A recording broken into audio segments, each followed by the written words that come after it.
I am the tofu golem. Please enjoy the video. You start by removing contaminants. That matters because paint adhesion depends on it.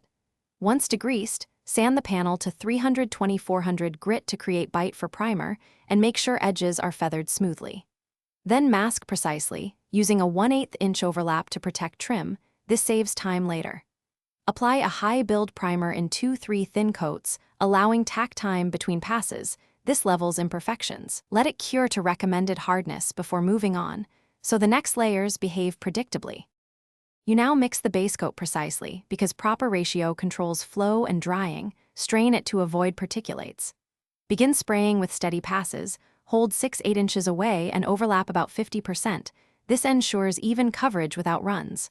Once the base is consistent, introduce metallic or pearl in light crosscoats for uniform effect, testing on scrap to check angle and density.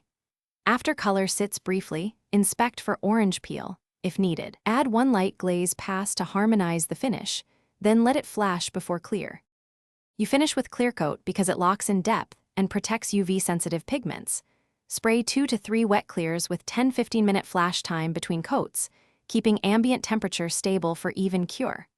Once cured, wet sand using 1,500 then 2,000 grit to remove orange peel, followed by a 3-stage compound, and polish to restore gloss.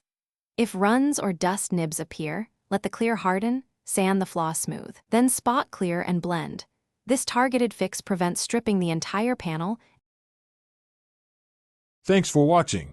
Consider subscribing if we helped you today.